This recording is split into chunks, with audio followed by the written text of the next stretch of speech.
નમસ્કાર, આપ જોઈ રહ્યા છો લખત ન્યૂઝ અપડેટ ચેનલ। તમામ સમાચાર અને અપડેટ મેળવવા માટે ચેનલને સબસ્ક્રાઇબ કરો અને બેલ આઇકન પર ક્લિક કરો જેથી તમામ સમાચાર અને અપડેટ તમને મળી રહે।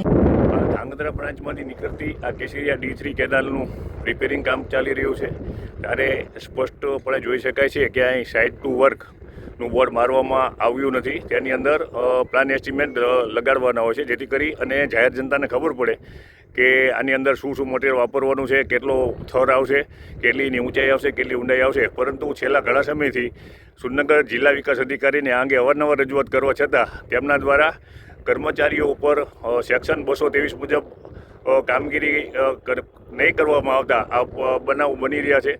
અને આ સિવાય લખતરની અંદર પણ ઘણા બધા કામો એવા છે કે તેની અંદર સાઇટ ટુ વર્કના બોર્ડ મારવામાં આવતા નથી અને કામ કરવામાં આવે છે। અને આ જે સરકારી અધિકારીઓ અને કોન્ટ્રાક્ટરો જે ભ્રષ્ટાચારની મિલીભગત કરી અને સતત આ છેલ્લા 2 વર્ષની આ કેનાલની અંદર ત્રીજી વાર રિપેરિંગ કામકાજ કરવામાં આવ્યું છે ત્યારે આપ જોઈ શકો છો કે લોકોના પૈસા બરબાદ થઈ રહ્યા છે।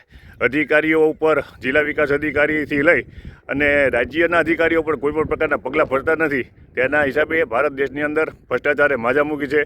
લોકોના ટેક્સના પૈસા છે સતત બરબાદ થઈ રહ્યા છે, પરંતુ જે ભ્રષ્ટાચારીઓના પેટનું પાણી પણ હલતું નથી અને એટલા બધા નિંભર છે કે તમે ગમે એટલી લેખિત રજૂઆત કરો પણ તેમના પેટો પાણી નથી હલતું। તેઓને તો 6 આંકડાનો પગાર મળે છે, એસી ગાડીમાં ફરવા મળે છે। જનતાનું જે થવું હોય થાય તેવું વિચારી અને તેઓ મોજ મજાજ કરી રહ્યા હોય તેવું લોકોનું કહેવું છે।